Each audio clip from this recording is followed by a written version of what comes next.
नमस्कार, मैं रवीश कुमार। सोनिया गांधी ने ठीक ही कहा कि 2 साल से मोदी सरकार है, उसने अगुस्ता वेस्टलैंड की जांच के बारे में क्या किया।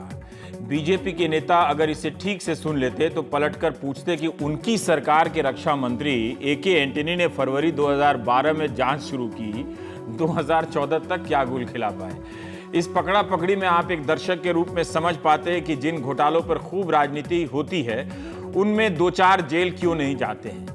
लेकिन इसे उठाकर बीजेपी पर जवाबदेही नहीं आ गई है कि वो इसे अंजाम तक पहुंचाएगी और जेल भी भेजेगी, चाहे कोई हो। इस मामले में एक रक्षा संवाददाता है मनु पबी, वो लगातार खबरें छापते हैं। उनकी खबरों पर डिबेट होती है मगर उनका ही नाम गायब हो जाता है। अक्सर अखबारों की रिपोर्ट पर डिबेट करने वाले हम एंकरों का नाम हो जाता है। 24 फरवरी 2012 को इंडियन एक्सप्रेस के संवाददाता के रूप में मनु पबी खबर छापते हैं कि इटली के अटॉर्नी जनरल ने एक जांच शुरू की है। इटली की कंपनी फिनमेकैनिका ने भारत के साथ 3,500 करोड़ की जो डील साइन की है उसमें दलाली के आरोप लग रहे हैं। आप जानते हैं कि मेन कंपनी फिनमेकैनिका ही है और अगुस्ता वेस्टलैंड सहायक कंपनी है। फिनमेकैनिका इटली की सार्वजनिक उपक्रम टाइप की कंपनी मानी जाती है। फरवरी 2013 में इटालियन पुलिस ने फिनमेकैनिका के चेयरमैन ओर्सी को गिरफ्तार किया। चार्ज लगाया कि ओर्सी ने दलालों को 360 करोड़ रुपए दिए हैं ताकि वे भारत के साथ हेलीकॉप्टर की बिक्री को सुनिश्चित करवा सकें। फरवरी 2012 में इटली में जांच की खबर आते ही तब के रक्षा मंत्री यहां हिंदुस्तान में एके एंटनी साहब जांच के आदेश देते हैं। इटली में तो 2011 के साल से ही इस तरह की चर्चा होने लगी थी। हिंदू अखबार के अनुसार 17 फरवरी 2013 को खबर छपी है कि भारत ने इटली से इस मामले से जुड़े दस्तावेज मांगे, लेकिन इटली की अदालत ने नई दिल्ली की मांग को खारिज कर दिया। बाद में 2013 में इटली की अदालत ने 90,000 से अधिक पन्नों के दस्तावेज भारतीय एजेंसियों को सौंप दिए। 2013 से 2016 के बीच कितने पन्नों का अनुवाद हुआ है इटालियन से अंग्रेजी में मालूम नहीं है। मैं यह भी नहीं बता सकता कि हजारों पन्नों के अनुवाद में कितने लोग लगाए गए हैं, कहां से लोग लगाए गए हैं और यह काम युद्ध स्तर पर हो रहा है या धीमी गति के समाचार की तरह चल रहा है। 2013 में सीबीआई की जांच भारत में शुरू हो जाती है। फरवरी 2013 में राज्यसभा में यूपीए सरकार ने जेपीसी बनाने का प्रस्ताव भी पास कर दिया, मगर संयुक्त संसदीय समिति नहीं बनी क्योंकि तमाम विरोधी दलों को ऐतराज था। जेडीयू का कहना था कि विपक्ष का नेता इस संयुक्त संसदीय समिति का अध्यक्ष होगा, तो बीजेपी का कहना था कि सुप्रीम कोर्ट की निगरानी में जांच होनी चाहिए। क्या अभी सुप्रीम कोर्ट की निगरानी में जांच हो रही है? हमें जानकारी नहीं है। कुल मिलाकर जेपीसी नहीं बनी। तब रक्षा मंत्री के रूप में एके एंटनी ने बयान दिया था जो यहां जानना दिलचस्प होगा। विपक्ष का आरोप है, वो कह रहे हैं कि विपक्ष का आरोप है कि हम कुछ नहीं कर रहे हैं, लेकिन इटली की न्यायपालिका है जो इटली की सरकार से स्वतंत्र है, वो पूरा केस देख रही है। हमारी जो जांच है वो शुरुआती दौर में है, उनकी जांच है वो अंतिम अवस्था में है। इटली में चल रही जांच का जो भी परिणाम होगा वो आ जाएगा। इस बीच सरकारों के दौर बदल गए, मगर हमारी जांच एजेंसी को लगता है शुरुआती दौर से मोह हो गया है। इटली की हाईकोर्ट का फैसला भी आ गया। बतौर एके एंटनी इटली की न्यायपालिका तो वहां की सरकार से भी स्वतंत्र है, तो फिर उस स्वतंत्र न्यायपालिका के फैसले से ऐतराज नहीं होना चाहिए। उन्हीं का बयान है। म्यान में बीजेपी की सरकार आ गई है। बीजेपी के मंत्री भी उसी इटली की न्यायपालिका की कस्में खा रहे हैं जिसकी कभी एंटनी जी खाया करते थे। अक्टूबर 2014 में इटली की एक निचली अदालत ने वायुसेना के पूर्व प्रमुख एसपी त्यागी को सभी आरोपों से बरी कर दिया था। इंडियन एक्सप्रेस ने लिखा है कि फिनमेकैनिका के चेयरमैन ओर्सी और प्रमुख ब्रूनो स्पेग्नोलिनी को अंतर्राष्ट्रीय भ्रष्टाचार के आरोपों से मुक्त कर दिया गया, लेकिन फर्जी बिल बनाने का आरोप लगाते हुए 2 साल की सजा सुना दी। मिलान के हाई कोर्ट ने इसी आदेश को पलटते हुए फैसला दिया है अप्रैल महीने में कि ओर्सी और स्पेग्नोलिनी ने भारतीय अधिकारियों को कॉन्ट्रैक्ट लेने के लिए रिश्वत दिए। क्या इटली की अदालत ने पूर्व वायुसेना प्रमुख एसपी त्यागी के बारे में कोई टिप्पणी की है?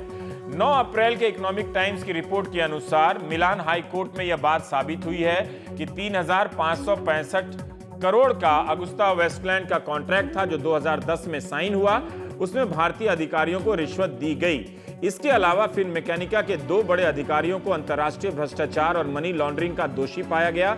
4 साल की सजा हुई है और दोनों को जुर्माना भी लगाया गया है।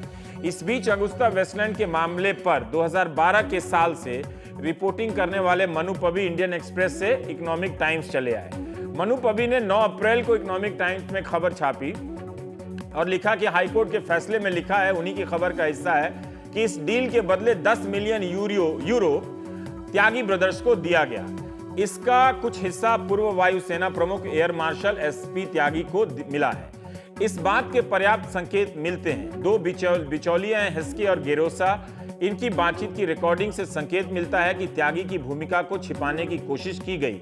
कौन त्यागी को बचाने का प्रयास कर रहा था, एक बड़ा सवाल है। लेकिन क्या एसपी त्यागी ने हेलीकॉप्टर की सीलिंग में बदलाव कर, उसकी ऊंचाई में, उड़ने की ऊंचाई में बदलाव कर अगुस्ता वेस्टलैंड को लाभ पहुंचाने का प्रयास किया? मैं जितना समझ सका हूं, उसके आधार पर इटली की अदालत ने यही कहा है कि आरोपी पक्ष ने शुरू में यह एक महत्वपूर्ण आरोप लगाया था कि त्यागी ने फ्लाइट सीलिंग की शर्तों को कमजोर किया, छूट दी ताकि अगुस्ता को लाभ मिले। अदालत मानती है कि इसके बारे में कोई सबूत नहीं है। एयर मार्शल एसपी त्यागी पर यह आरोप भारत की मीडिया में भी लग रहा है, मगर इटली की अदालत ने साफ साफ कहा है कि उन्होंने गलत किया। इसके सबूत नहीं मिलते, मगर इसके संकेत मिलते हैं कि पैसा लिया है। एक बात का ध्यान रखा जाना चाहिए कि सरकार की एजेंसियों के पास 225 पन्नों के फैसले की कॉपी का अनुवाद नहीं है। इटालियन में लिखे पन्ने को कुछ हिस्से का अनुवाद किसी ने किया है, तो कुछ लोग गूगल ट्रांसलेशन की मदद ले रहे हैं। रक्षा मंत्री ने अनुवाद कराने की बात कही है। जाहिर है इस मामले में जो भी कहा जा रहा है, फैसले की कॉपी को पूरा पढ़े बिना कहा जा रहा है। हो सकता है कि कुछ भी गलत नहीं हो, मगर हो सकता है कि जिसका नाम लिया जा रहा है उसकी छवि पर हमेशा के लिए धब्बा लग जाए। फरवरी 2013 में जब इंडियन एक्सप्रेस में रहते हुए मनु पबी ने अगुस्ता की खबर छापी, जिसमें पूर्व एयर मार्शल एसपी त्यागी का नाम आया था, तब हमने उनसे उसी दिन बात की थी और उन्होंने कहा था कि 2007 में वे रिटायर हो गए थे और यह कॉन्ट्रैक्ट साइन हुआ है 2010 में, इसलिए मुझे क्यों रिश्वत कोई देगा। तब मैंने पूछा था कि टेंडर फाइनल तो आपके वायुसेना प्रमुख रहते ही हुआ। तब त्यागी जी ने कहा कि 2006 में टेंडर जारी हुआ था, तब मैं ही वायुसेना प्रमुख था, लेकिन इसकी प्रक्रिया शुरू हुई थी सन 2000 में। तब रक्षा मंत्री जॉर्ज फर्नांडिस सियाचिन जाया करते थे। ऐसे एक हेलीकॉप्टर की जरूरत थी जो 18,000 फीट के नीचे चला जाए, जिसमें वीआईपी जा सके। तब मैंने साफ साफ पूछा था एसपी त्यागी से कि क्या आप पर किसी ने राजनीतिक दबाव डाला था कि इस डील को क्लियर कीजिए।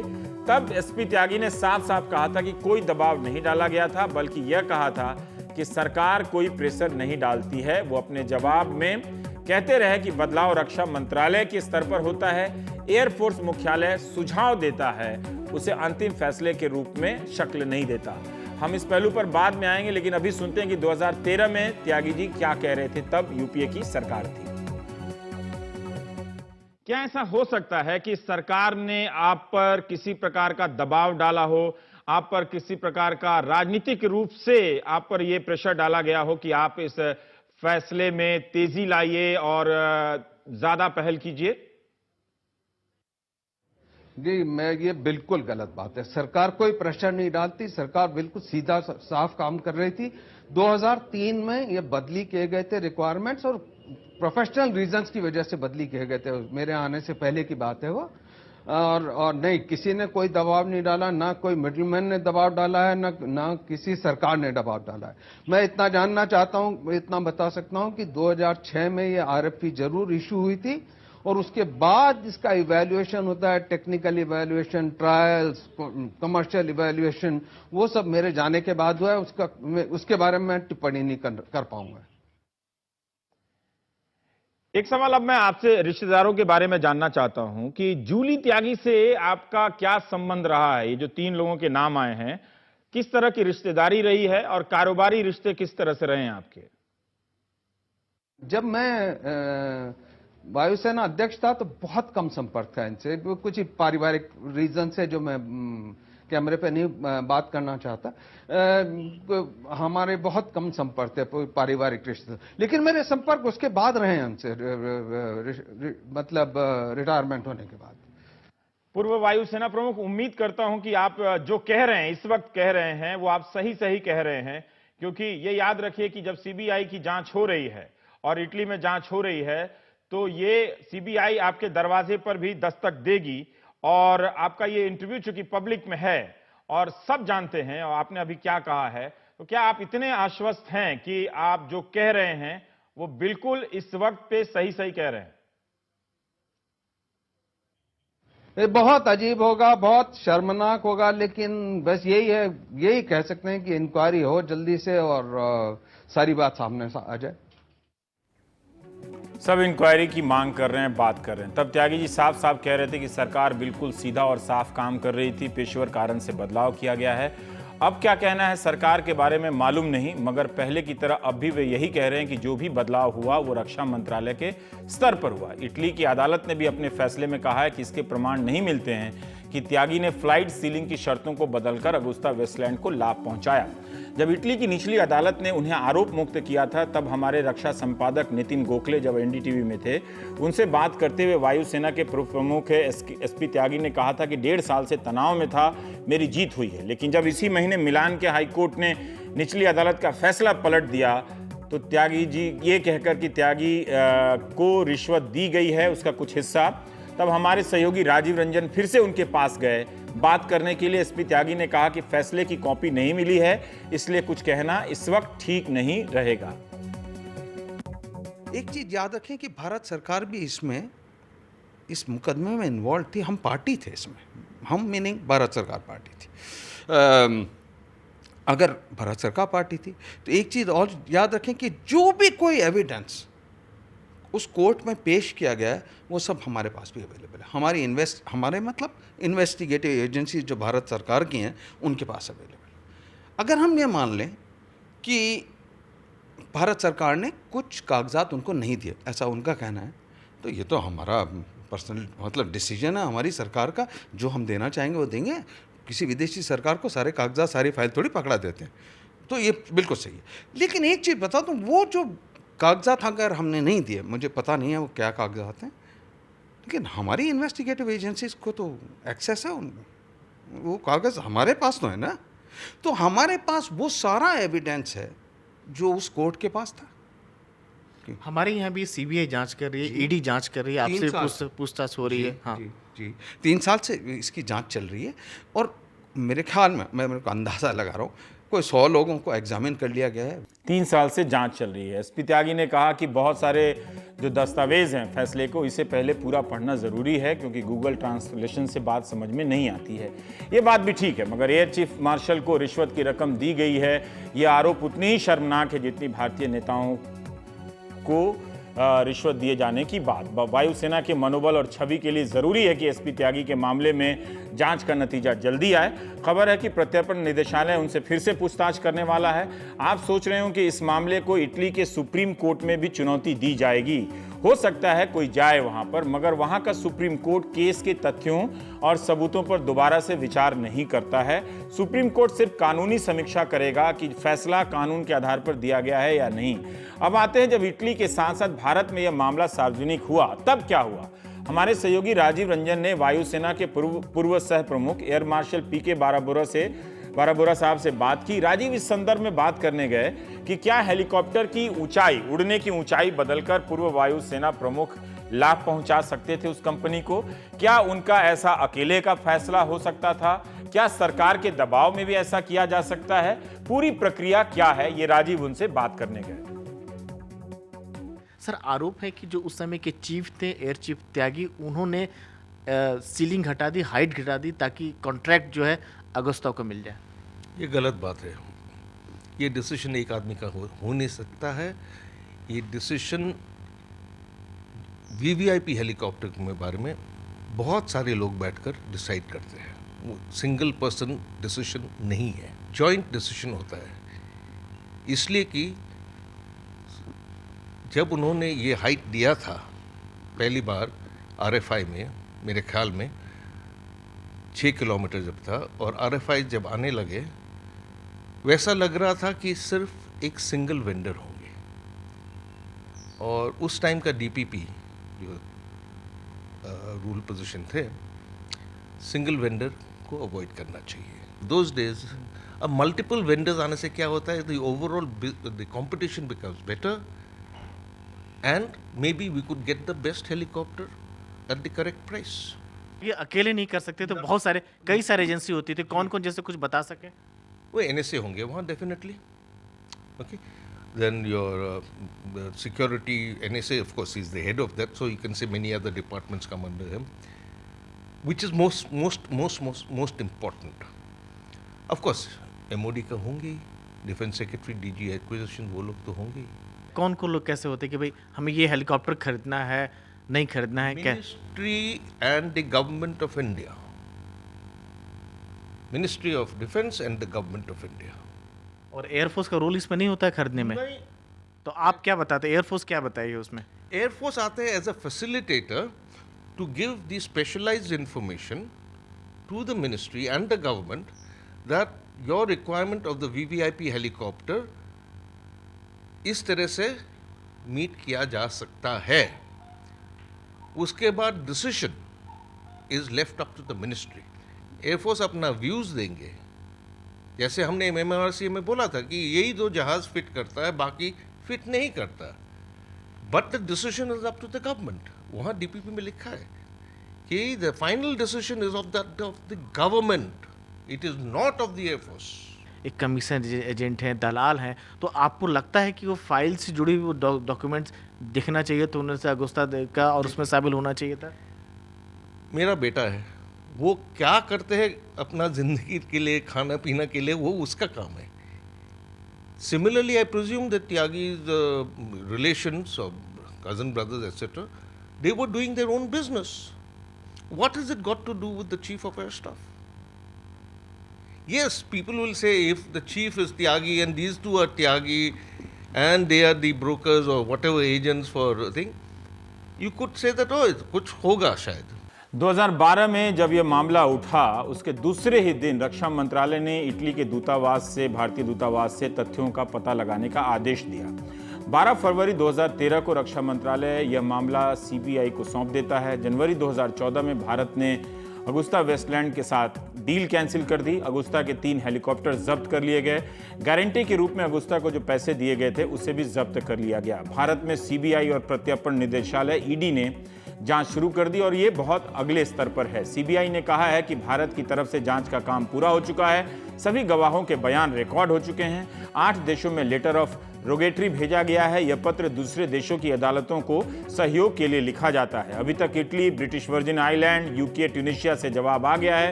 अभी हम वहां से आई जानकारी को पढ़ रहे हैं. ये CBI कह रही है, देख रहे हैं. कथित बिचौलिया माइकल के खिलाफ रेड कॉर्नर नोटिस जारी किया गया है. अब देखिए, पनामा पेपर्स जब आया तो कोई हंगामा नहीं हुआ. एक नेता का नाम आया तो बहुत हंगामा हो गया. इसमें भी उन ठिकानों की चर्चा हो रही है जिसका संबंध पनामा पेपर्स से था. तो लेकिन पनामा पेपर्स पर सभी सहमत हो जाते हैं, चुप हो जाते हैं, एक तरह से चुप्पी की सहमति. अब CBI भी कह रही है कि अनौपचारिक रूप से फैसले की कॉपी मिल गई है उसे, उसका अनुवाद करा रहे हैं. 90,000 पन्ने का नहीं करा सके. रक्षा मंत्रालय भी अनुवाद करा रहा है. 2 एजेंसी अनुवाद करा रहा है. रक्षा मंत्रालय ने कहा कि 7 से 8 दिन लग जाएंगे अनुवाद कराने में. सोचिए, 225 पेज के अनुवाद में हफ्ता लगेगा तो 90,000 पन्नों के अनुवाद में कितना वक्त लगा होगा, अगर अनुवाद हो गया होगा तो, या हो रहा होगा तो, जिसके बारे में मुझे जानकारी नहीं है. CBI ने बीच में त्यागी ब्रदर्स से पूछताछ की है कई बार. सभी का 10-12 साल का बैंक रिकॉर्ड देख लिया है. SP त्यागी के भाई राजीव त्यागी से राजीव रंजन ने बात की है. ये बिल्कुल निराधार और बिल्कुल झूठ बात है. इस बात को लोअर कोर्ट, ये अभी नया मसला इसलिए शुरू हुआ है क्योंकि इटालियन हाई कोर्ट ने इसको कहा है. जो भी जानकार लोग हैं या अगर कोई भी हिंदुस्तान के वकीलों से या न्यायविदों से बात करेगा, वो इस बात को समझ सकता है कि इससे बेहुदा जजमेंट आ नहीं सकता. आप हमारे खिलाफ चार्ज लगा रहे हो कि हमने भ्रष्टाचार किया है, हमको समन्स नहीं भेज रहे हो, हमको अपॉर्चुनिटी नहीं दे रहे हो सुनने की, हमारे खिलाफ कोई रिटर्न या मॉनिटरी एविडेंस नहीं दे रहे हो, एक बेसिस दे रहे हो कि लेकिन जो मिडिल मैन है हंसके, वो बाकायदा उन्होंने नाम लिया है कि एयर चीफ त्यागी और उनके परिवार के लोगों को पैसा दिया गया है. हैशके ने अगर कह दिया, अगर हैशके कह देते बराक ओबामा का दिया है तो आप उसको मान लेते. हैशके को इस बात को साबित भी तो करना पड़ेगा. कह तो कोई भी सकता है. हैशके क्या गॉसिपल ट्रूथ बोल रहे हैं? हैशके भगवान राम है जो कह रहे हैं, वो जो कह देंगे उस हैशके को उन्हीं की लोअर अदालत ने झूठा साबित कर दिया है कि वो हैशके गलत बोल रहे हैं. और बस्टुअर सीजियो का कोर्ट है, वो अपने गवर्नमेंट ऑफ इंडिया की फाइल्स के बेसिस पे जो यहाँ से दी हैं उनके बेसिस पे वो ये कहता है कि ना तो एयर चीफ कर सकते थे, ना उन्होंने गलत काम किया, और वो कहता है कि कोई एविडेंस प्रोड्यूस नहीं किया प्रोसिक्यूशन ने भ्रष्टाचार का। और मैं आपसे पूछता हूँ, इतने दिनों से चल रहा है, उसने भी जो कहा है, भाई आप हमें बुलाओगे, समन्स दोगे, हमारी भी तो साइड सुनोगे फैसला करने के लिए। हिंदुस्तान ने केस किया है, इन्वेस्टिगेट किया है, हिंदुस्तान ने सबको नोटिस भेजे हैं, जितने को लोगों को भी एक्यूज बनाया है, सबको नोटिस दिए हैं, सबको अपॉर्चुनिटी है अपनी बात कहने की। और बेसिस क्या बना है? कन्वर्सेशन। और वो कन्वर्सेशन जो इतना नॉनसेंसिकल है, आधारहीन है बिल्कुल कन्वर्सेशन। जो केस फाइल हुआ है सीबीआई ईडी वेर आप लोग पूछताछ कर रहे हो, उसमें साफ तौर पर जिक्र है कि इसमें कमीशन दिया गया है।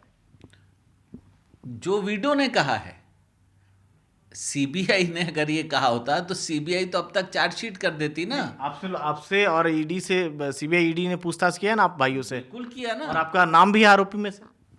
ओहो, मैं आपसे यही तो कह रहा हूँ, इन्वेस्टिगेशन है।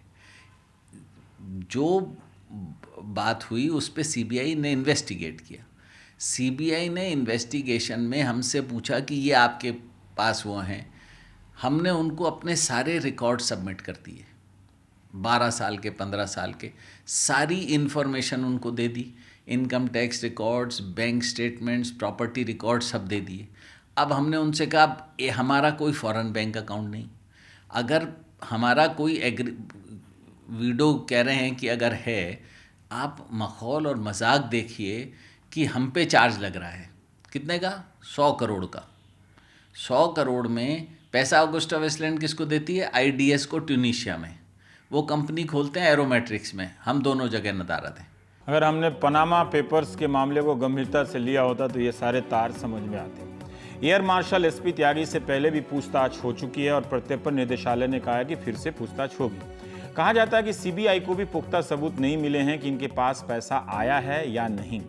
राजीव त्यागी का कहना है कि अगुस्ता वेस्टलैंड के टेंडर से लेकर डील होने तक 5 एयर चीफ बदल गए, 4 रक्षा सचिव आ गए और चले गए, 2 राष्ट्रीय सुरक्षा सलाहकार भी आए और चले गए, 2 रक्षा मंत्री भी आए और चले गए, प्रणब मुखर्जी और एके एंटनी। प्रणब मुखर्जी और एके एंटनी, तो एक का नाम नहीं आ रहा है, एक का उछल रहा है। इतने लोगों के क्या सिर्फ एसपी त्यागी का ही नाम क्यों आ रहा है इतने लोगों के बीच? राजीव त्यागी पूछ रहे हैं कि क्या तमाम प्रक्रिया में एयर मार्शल एसपी त्यागी ही अकेले थे जो फैसला ले रहे थे? यही नहीं, इस डील के दौरान 2 प्रधानमंत्री भी हुए, अटल बिहारी वाजपेयी और मनमोहन सिंह। राजीव त्यागी का कहना है कि वाजपेयी काल में ही हेलीकॉप्टर के उड़ान की ऊंचाई 6000 मीटर से घटाकर 4500 मीटर की गई। अगुस्ता से पहले एक और हेलीकॉप्टर का चयन हुआ था, EC-225, यह केवल 6000 मीटर तक ही उड़ सकता था। उस समय सोचा गया कि ऐसा हेलीकॉप्टर एक ही कंपनी बनाती है, लिहाजा सवाल ना खड़ा हो जाए कि एक ही कंपनी को जानबूझकर टेंडर में बुलाया गया। इसलिए पीएमओ ने सुझाव दिया कि कम ऊंचाई पर उड़ने वाले हेलीकॉप्टर पर विचार किया जा सकता है। रक्षा मंत्रालय की साइट पर यही सारी जानकारियां दी गई हैं, उसी से बता भी रहा हूं और उसी से राजीव त्यागी भी कह रहे हैं। एंटनी के समय से ही वहां मौजूद हैं, पीआईबी ने इसे जारी किया था मीडिया के लिए और पर्रिकर के समय में भी यही जानकारी उपलब्ध है। रक्षा मंत्रालय के अनुसार 19 नवंबर 2003 के रोज प्रधान सचिव ने प्रधानमंत्री वाजपेयी के साथ बैठक की। वहीं फैसला हुआ कि उड़ान की ऊंचाई 4500 मीटर कर दी जाए। ऐसा इसलिए किया गया कि इन बदलावों से कई कंपनियों को टेंडर में भाग लेने का मौका मिलेगा। इसके बाद ही अगुस्ता वेस्टलैंड डील की प्रक्रिया में प्रवेश करती है और उसके साथ 3 और कंपनियां आती हैं। 2 कंपनियां प्रक्रिया की शुरुआत में ही बाहर हो जाती हैं और 2 बच जाती हैं, अगुस्ता और सिक्रोस्की। इस डील में एक इंटेग्रिटी क्लॉज है, ईमानदारी का, जिसके अनुसार कोई भी रिश्वत का मामला सामने आएगा तो न केवल सौदा रद्द कर दिया जाएगा बल्कि जो पैसा दिया जा चुका होगा उसे भी जब्त किया जाएगा। सिक्रोस्की कंपनी ने इस क्लॉज पर साइन करने से मना कर दिया और वो इस प्रक्रिया से बाहर हो गई। अगुस्ता वेस्टलैंड के साथ करार हुआ। दलाली की बात सामने आते ही भारत सरकार ने सौदा रद्द कर दिया और पैसा भी जब्त किया। 1567 करोड़ रुपए का भुगतान हो चुका था जब यह खबर आई, लेकिन इससे ज्यादा की रकम कंपनी से भारत ने वसूली। मगर इन बातों से यह नहीं पता चलता कि किसने रिश्वत ली। इटली की अदालत ने रिश्वत देने की बात साबित की है। भारत सरकार ने भी रिश्वत दिए जाने की बात मानी, तभी तो सौदा रद्द किया गया, पैसा वसूला गया। सवाल है रिश्वत किसने ली? यह बात न वहां से पता चलती है न यहां से। कत्ल हुआ है यह साबित हो गया, मगर कत्ल किसका हुआ यही पता नहीं चल रहा। आदेश का रिकॉर्ड देखेंगे तो किसी भी सरकार का रिकॉर्ड खराब नहीं है, नतीजा पूछेंगे तो कोई रिकॉर्ड नहीं मिलता है।